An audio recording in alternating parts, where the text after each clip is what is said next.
So this is me, full-time student, nursing major, 20-year-old me. And this is my mom, at age 20. Fresh out of secretary school, living her life to the fullest, along with being the biggest fan of the band Journey. But none of this wouldn't have happened without my grandmother, or as I like to call her, my mama. If she never left her home country, neither my mom nor myself would be alive and working today. Maybe not in America, but maybe in Europe, where they don't have as many opportunities as they do here. So right now we're here in New York, so we gotta take a quick trip to Hungary to talk about this story. My house in Budapest, my hidden treasure chest, golden ground. So, my mother's side of the family is from Hungary, or as the Hungarians like to call it, Magyarország. My mama was born and raised in a city called Szepetfehérvár, the second largest city in Hungary next to the capital Budapest.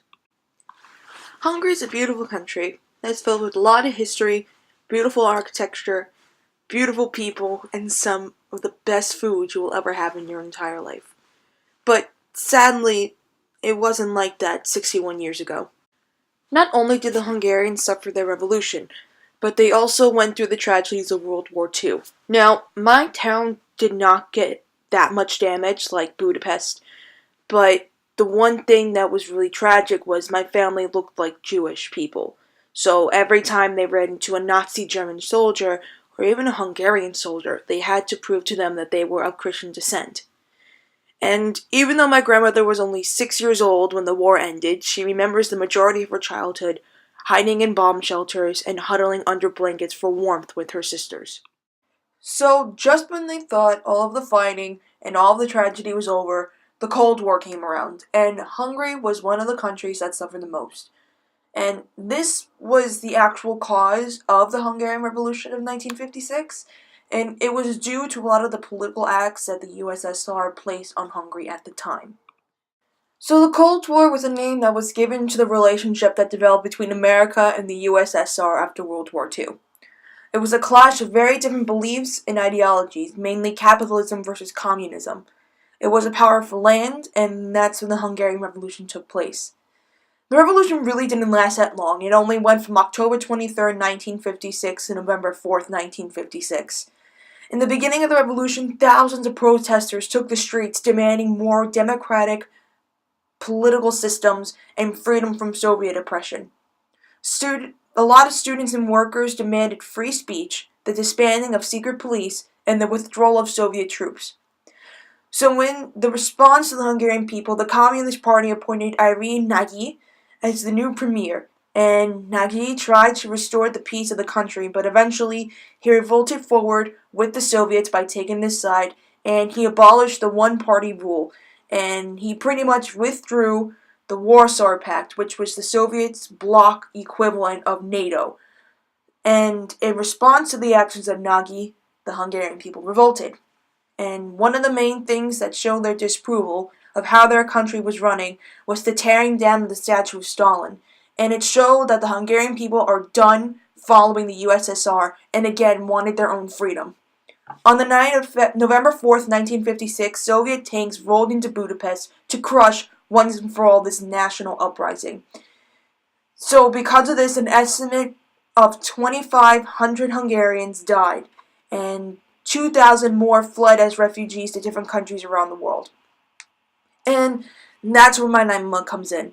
She left behind her parents and 5 sisters in order to gain access to a better life, and not only for herself, but for her future family as well.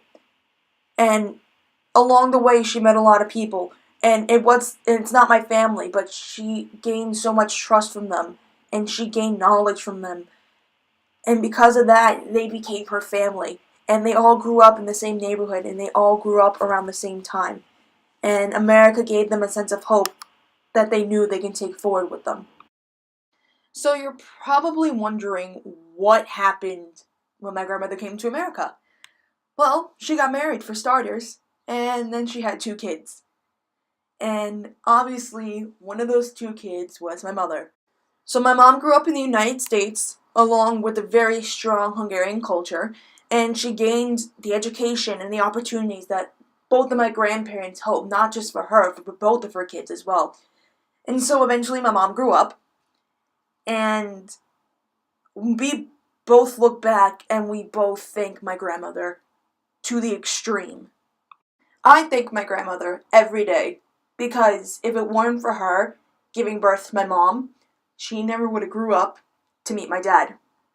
And they never would have gotten married. And they never would have had me or my little brother. And my godfather wouldn't have been able to have his 2 sons.